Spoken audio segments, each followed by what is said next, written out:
Rocky Top, Tennessee and Georgia tomorrow. You'll hear it here, courtesy of the Vol Network, on that broadcast and on this show every Friday. He is VolQuest's Brent Hubbs joining us to break it all down. Brent, good morning. How are you? I'm doing well. Good morning, guys. How we doing? We're good. How does the sideline equipment for you, Brent, in an environment as loud as Neyland Stadium is going to be tomorrow? Like, do you have a noise-canceling headphones ready? You're turning that thing up all the way to 11? Like, it's going to be hard to hear Mike Keith and Ramon Foster tomorrow. It will not be hard to hear Mike Keith. I can promise you that.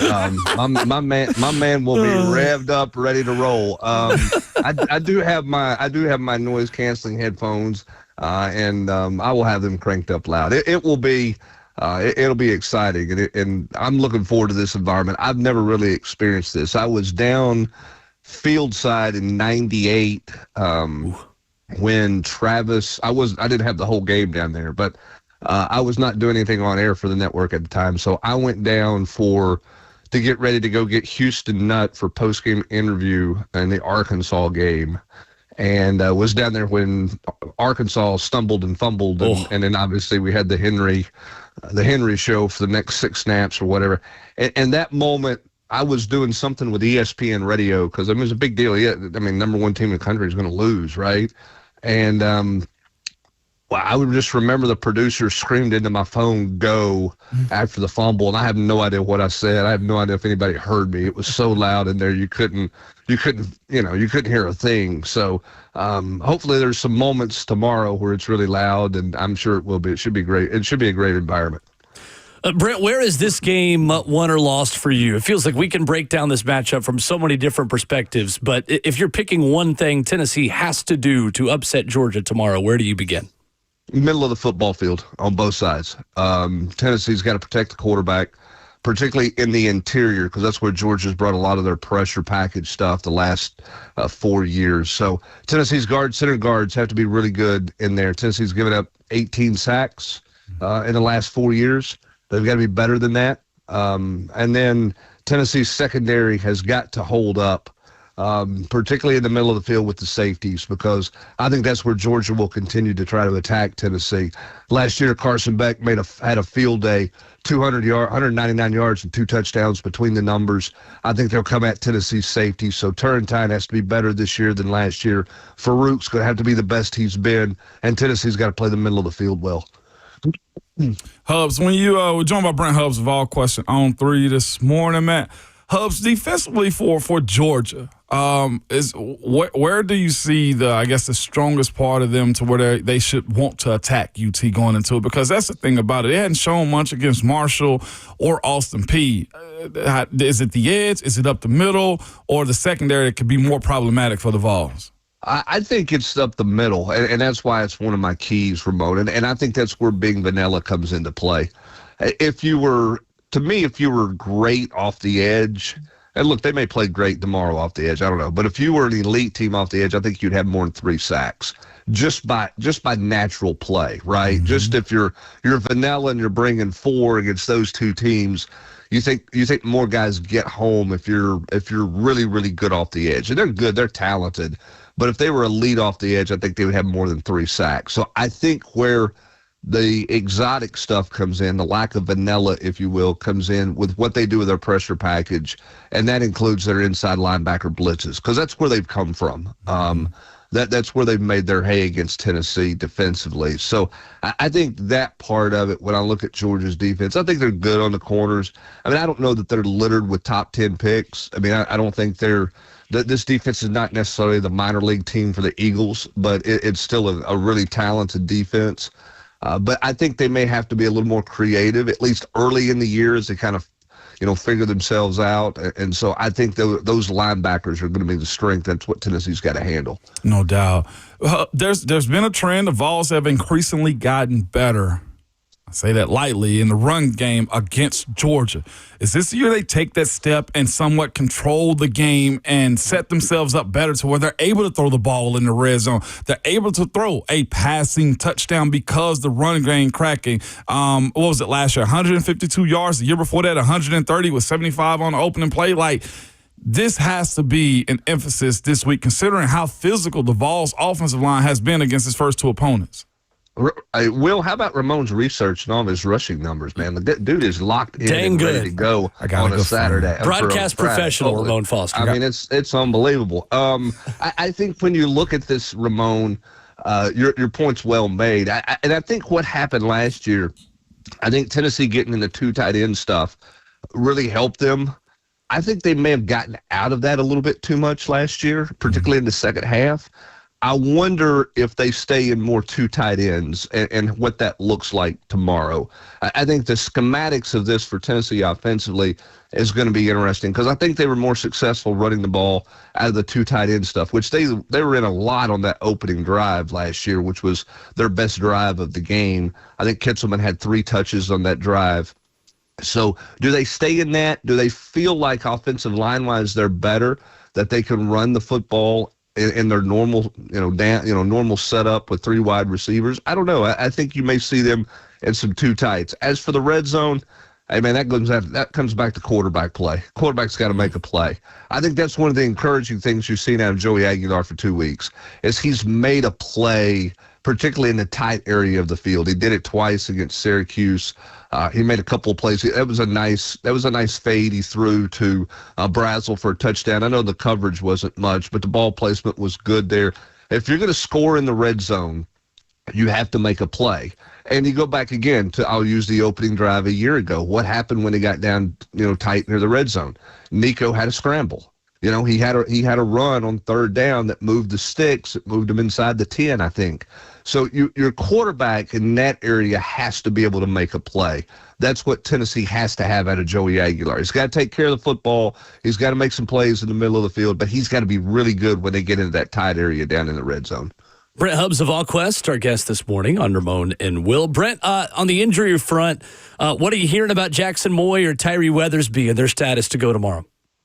I think Weathersby is going to go. I think it's what it certainly feels like. I think Jackson Moy is going to do everything he can to go. And I say that based on what I saw in the Syracuse game. He went in and out of the injury tent a couple of times and tried different wraps and tried different things to see if he could handle the pain of whatever he's dealing with the arm issue, and he just couldn't do it. I think he's going to try everything he can. Now, can he be effective? Can he get through warm-ups, somewhat pain-free and think he can be able to play? I don't know. We'll see. I mean, they may end up ruling him out tonight. I would be surprised if that's the direction that the injury report goes. But I think Moy's going to do everything he can to try to play in this game. He's told people that his plan was to play, but he's been limited this week. So I think that's truly not a coach speak. I truly think that's going to be a game-time decision with Jackson Moy. And then, Brent, with David Sanders at right tackle and this just kind of ongoing situation that still is unresolved, is it a foregone conclusion that if he's available, he starts? I mean, how likely is it that you think we see David Sanders on the field tomorrow against Georgia? I don't know that he's going to be cleared to play. I would lean towards him more likely not cleared to play than cleared to play, based on just my feeling of kind of the vibe this week. But we'll see. I mean, obviously he's not been ruled out. I think if he is cleared to play, I don't think you start him. And here's my rationale. I don't think he's practiced enough. If he were a 3-year veteran who had 15 starts under his belt and he missed most of the week of practice, you would say, okay, plug him in there and go. I'm not sure that how ready he is to play if you clear him to play on Friday or today or tomorrow morning. And he's been limited to, he's done more on the practice field this week than he has last week or since the injury occurred the week of the Syracuse game. But he's still not been out there taking every snap with the first team. And I don't know if he's ready to play if he goes through a week where he doesn't do that, given the fact that he's such a young player, Ramon. I think it's different if you're a veteran, and we see it all the time in the NFL. We've seen it in college, right? Guys like he goes all week and doesn't practice, and then he plays on Saturday or he plays on Sunday. And why does he do that? Well, he's been in the system 2 or 3 years. He's played 2 or 3 years. Here's a guy who's never played a snap of college football. Can he go with a light workload week and then go out and play against a team of this caliber? I don't know. First of all, he's got to get cleared to play, and I'm at the point now where and this is not trying to be funny or anything, but you got to see him out there dressed because, you felt like he was going to play against Syracuse and it was a late scratch. Certainly there was a vibe last week that he would be back. We talked about how many reps you get him or what do you do? And then all of a sudden you find out Friday afternoon, Saturday morning, doesn't look like he's going to play again and he's a scratch there. So all of it is a moo point, as Joey Tribbiani said in the episode of Friends, until we see David Sanders in a uniform ready to go. Brent, it feels like against lesser opponents, Joey Aguilar's heart rate is pretty steady in that he has got a deep ball to him. And now, granted, I mean, Syracuse is out here running wind sprints after barely beating UConn, so maybe they're not as much of a strong opposition as we thought. We don't know. Right, exactly. How ready is Joey Aguilar to, though, continue looking like that against Georgia? Because the way Georgia has played Tennessee, Brent, you and I both know it's been, hey, we're going to take away the run and trust our DBs on islands. They're going to be handsy and physical and take away the deep passing game. Do you see Tennessee trying to emphasize and trying to finally hit on some of these explosive pass plays against a Georgia defense that has kept them from having a passing touchdown in the last 3 meetings between these two teams? Well, you got to win at the line of scrimmage. You got to win press. You got to win press coverage. You got to read the coverage. You got to be on the same page with your quarterback, and that's. I think that's on the receivers as much as it is on the quarterback to make those plays. You're asking about Joey's heart rate. I mean, we're going to find out. You hope that it's where it is, but he's going to feel something Saturday pregame. He's going to feel something Saturday when he comes running on the field that he's never experienced before. So he's got to get himself calmed down. Now you're hoping 24 years of age will do that, and that will allow him to be that way. And you want to get him settled in as quickly as you can. And you're hoping that you follow the trend that's been the last 4 years. And Tennessee's opening script has worked very well. They have scored they've scored a touchdown on each of their opening drives on each of the last 4 games. So can they come out? Can he get settled in and play quickly and get into the flow of the game? At 24 years of age, you would certainly hope that he would be able to, particularly at home. The flip side, I think Georgia's asking the same question about Gunnar Stockton. So we'll see which one of these quarterbacks' blood pressure stays at Ramon Foster level on Saturday when they get out there and get on the field. I had an appointment yesterday, Hubs, just so you know it's real good. Okay, it's real good. I'm not surprised. You're stressed. You have no stress in your life. You're good, right. I got a 17-year-old and a 13-year-old. Come on, man. You ought to be on some pills, man. Listen. Watching a game in London with you, Tennessee A&M a couple years ago. No, I've seen that heart rate go up during a Tennessee football game. Hey, here's my thing about so we're going to do the pregame tomorrow. Yeah. And Swain is going to pace the last 30. Swain will stand up for the last 30 minutes of the show. I mean, he will. He'll start rocking back and forth and pacing. He's all over the place.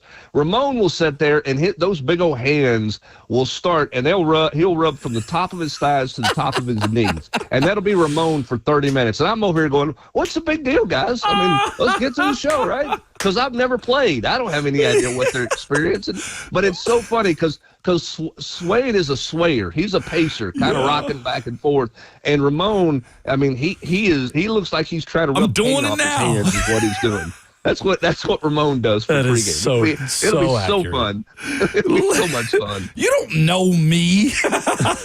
So accurate. I swear I'm doing it now. I was rubbing my thighs and knees just now. Yeah, that's fantastic. You're thinking about it already. I am, man. Cool little story, man. I guess a point to be made, man. Drew Beam, he said he was driving home. He was listening to 3HL yesterday.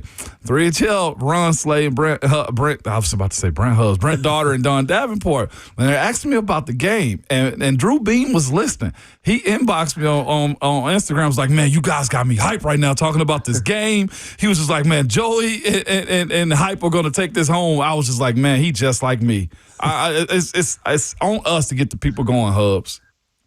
Well, I mean, you're going to always have the people going, and we know what Slay does. So I'm not worried about the Tennessee fans being ready to go in this game. This one will be a blast. The weather's going to be great. I mean, it will be revved up. And if Tennessee could do what they did a year ago in Athens, Georgia, that's jump out to a 10-0 lead. That place will come unhinged tomorrow, because it's already going to be teetering on that before kickoff. It would come unhinged if Tennessee got out of the gate. So the fans will be there, will do their part. Tennessee's got to get settled in and play the football game. And here's the other reason why I think Tennessee fans have some confidence, and it's not the score of the Austin P game, and it's not that, but it's Tennessee has gotten better playing Georgia. They played them the best a year ago that they played them in this series, and the head coach doesn't get tight. The head coach is different this week than he is last week. The head coach last week was not a very happy camper, and those games are not at the top of Josh Heupel's wish list. He doesn't. He understands them, and you got to go get better, and you got to use it the right way. And he tried to do that certainly in the second half, playing all of his young people. But this week, this head coach, the competitiveness in him, he relishes playing in these types of games. So he doesn't get tight. I don't think his football team will play tight tomorrow. Will it be enough? I don't know. But what I've seen out of him in 4 years is the bigger the game, the looser he is in the moment with his football team. And I think Tennessee will play pretty free tomorrow. That's amazing. Brent, if you guys were sending a text message of all of the people that are visiting Knoxville this week, it'd be one of those where you have to hit the 3 dots at the bottom just to say click for more. Unbelievable list of recruits that are going to be in town for this game. Some 2027 elite guys, of course, some 2026 guys as well. If you're picking one headline, Brent, of the recruiting weekend, what is the biggest thing you think Tennessee wants to accomplish, or maybe the biggest name they're trying to get in orange this week? Well, I think what you're looking at is what they're getting done in the state of Tennessee this week for the future, for the 27 class and the 28 class. And it starts with Gabe George is the running back from Baylor is where you start. I think that is, I think when you look at this list overall, now obviously having Cooper Witten in town's a big deal. Right. He's a 5-star linebacker who's a legacy guy. But I think where Tennessee's done a really good job recruiting, and they've done a good job consistently, is in the state of Tennessee. And getting a guy like Lawrence Brent from Memphis in town is a big deal. And you look what they're bringing to town across the state of Tennessee in the 27 and 28 class. I think it's really important, and I think that's a good deal. There's some Georgia kids coming, and heck, there's kids from all over the country coming. It's certainly a who's who list, but I think when you look, it's what they're continuing to do in the state of Tennessee first and foremost that stands out to me about what's coming to town. And listen, if you can't get them here for this one, they're going to have a hard time recruiting, right? You're supposed to be here for this one, and that certainly everybody in the South wants to try to get to this game, and there's going to be a bunch of them here, and not just in football. I mean, you got 2 top 50 players in basketball coming in for official visits. Kim Caldwell's using it to recruit, 3 or 4 players this weekend as well. Baseball's going to have some in there. I mean, the other sports understand, like, hey, time to make some hay. That environment, we want to show that off to our prospects and our sports as well. So it'll be crowded on the sideline pregame with a lot of good-looking players down there in a lot of sports. We'll have to ask Austin Price which Tennessee golf recruits are in town as well for this weekend. I say that seriously, though. He would know. Absolutely He would certainly know. That's for sure. Speaking of the VolQuest team, it's a big game and a big weekend, Brent. So we have our first question of the football season from Grant R. in Blount County, who writes in and says, how does the noise at Neyland Stadium compare to Barney Coastal Landed cymbals that he got from Cymbal City in Chicago? I probably butchered that pronunciation, but it's okay. It is more of a it's more of a consistent, loud roar in Neyland Stadium than it was Barney trying to get everybody's attention when the mayor wanted to speak with those cymbals from Cymbal City. So it will be loud. It'll be again. I mean, this is what you want. I mean, this is college football at its essence, and early season. This is exactly what you're looking for. So this one should be everything you hope for and more. And Tennessee's got to go play well. They've got to play well for 60 minutes. And Kirby Smart's telling his team, hey, nobody believes in you, and we're going to go out there and prove everybody who we are. And, I mean, they'll be ready to run through a wall. Tennessee will be ready to run through a wall. And, Ramon, after those first couple plays, you just got to settle in and play the game. And you're hoping Tennessee has enough maturity on offense to settle in and play. And you're hoping that Tennessee's defense can make Gunnar Stockton really uncomfortable and not get settled in. Got a comment also from Ron from Nashville. Ron S. Ron S. He says, "You damn right you know what I'm going to do, Hubs. I'm unhinged right now." Well, let's be real honest here. When is he not unhinged? Okay, we're always teetering on the level of unhinged. If you're Ron Slay, That's right. We're right there. But I mean, listen. My concern with Ron is that he peaked too early this week. And then I started thinking about it, and I said, there's no such thing. So, right. I mean, he can peak every day, and he'll be ready to go Saturday. And it'll be a blast. Yeah, and this is what it's supposed to be about. And this is, here's the thing. If you win it, you're going to celebrate like crazy. If you don't win it, there'll be disappointment. But you go line up and play again because, as we've learned, one loss doesn't end the season. I mean, that'll be the message for the loser tomorrow, is that your season is not over. But, boy, if you can find a way to win it, you set yourself up moving forward the way that you want to be and where you want to be. And so you got them at home. They feel like they're in a little bit of a transition, that they're still growing as a team. Georgia is. You hope that works to your advantage, and you feel like you go into this game with some confidence because of the way you played on offense. Now you're concerned about your defensive depth, particularly in the defensive interior, and you know what they're going to try to do to you. And you feel like your plan's good. And, hey, man, at this point, you just, you load it up and go play because the hay's in the barn. You are who you are. They are who they are. And let's go see what happens. Lesson of the morning is you have to first be hinged to ever be unhinged. Brent Hubbs of VolQuest joins us every Friday at 7:20. Vol Network coverage at noon right here on The Zone. Brent, enjoy it tomorrow. Looking forward to listening. Appreciate the time. Thanks, guys. Appreciate it. Thanks, Hubs. Yes, sir. Brent Hubbs of VolQuest joining us this morning, presented by our friends at Ascend Federal Credit Union, your financial partner for every stage of life. Coming up.